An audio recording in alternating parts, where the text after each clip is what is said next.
Everybody, knowledge group में मैं प्रियंका आपका स्वागत करती हूँ। और टीजीटी इंग्लिश ग्रामर हमारा चल रहा है। तो हम लोगों ने कुछ आगे जो पढ़े थे और बेसिक चीज़ों के बारे में जाने थे, आज उसी टॉपिक में और आगे हम डिस्कशन करते हैं। तो चलिए गाइस आज जानते हैं।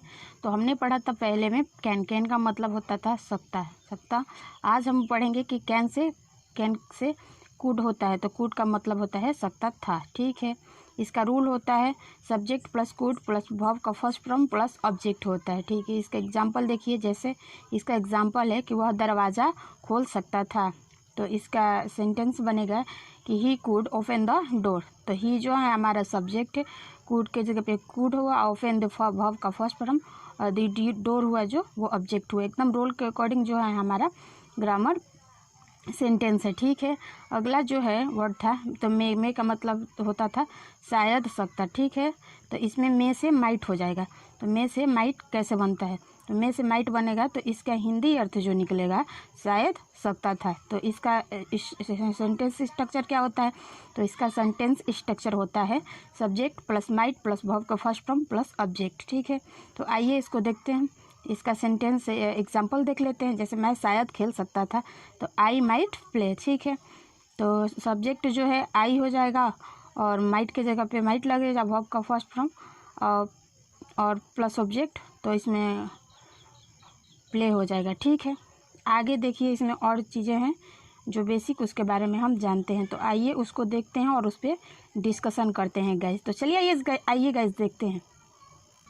तो आगे का नियम कहता है कि ऑफ या एपोस्ट्रोफी एस का प्रयोग, जिसका हिंदी मीनिंग होता है का, के अर्थ में करते हैं। यदि किसी शब्द के अंत में पहले से ही एस हो तो सिर्फ एपोस्ट्रोफी लगाते हैं, ना कि एस। जैसे राम्स ब्रदर यानी राम का भाई, या द ब्रदर ऑफ राम का भाई। जैसे सीता हस्बैंड, सीता का पति, या द हस्बैंड ऑफ सीता यानी सीता का पति।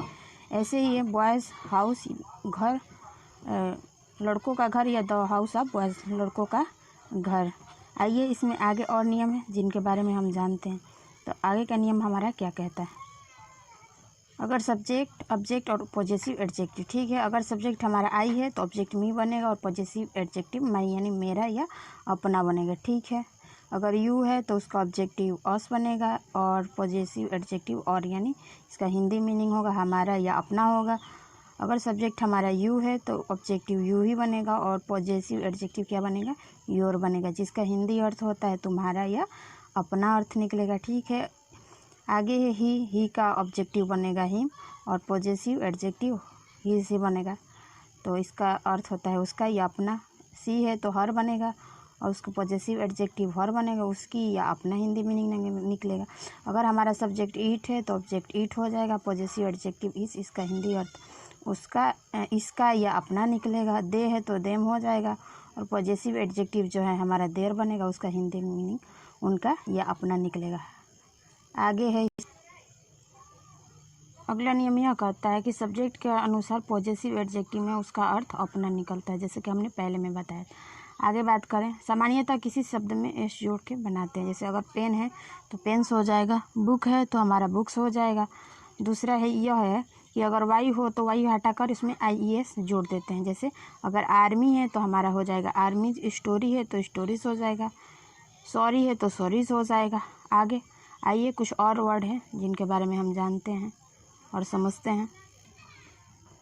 अगर किसी भावल के शब्द अंत में वाई आया हो तो उसमें एस लगा के बनाते हैं, ठीक है। जैसे बॉय क्या है?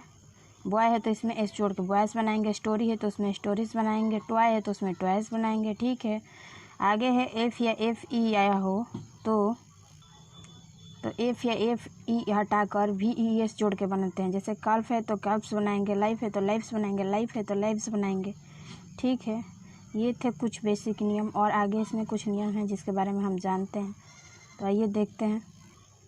तो अगला नियम है कि अगर हमारा दिस और दैट जो है सिंगुलर में आता है और दिस और दोस जो है वो प्लूरल में आता है, ठीक है। तो आइए इस पे बात करते हैं कि अगर हमारा सिंगुलर दिस है तो उसका हिंदी मीनिंग यह या इस निकलता है। अगर दैट है तो वह या उस निकलता है।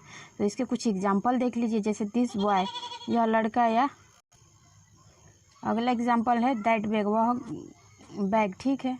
अगला देख लीजिए, जो दिस और दोज है वो किस में आता है, प्लूरल में आता है, और इसका हिंदी मीनिंग होता है दिस का ये या इन होता है, और दोज का मतलब होता है हिंदी मीनिंग वे या उन होता है। तो इसका एग्जांपल देख लीजिए, जैसे दिस बॉय ये लड़के, या दोज फ्रेंड वे लड़के, ठीक है।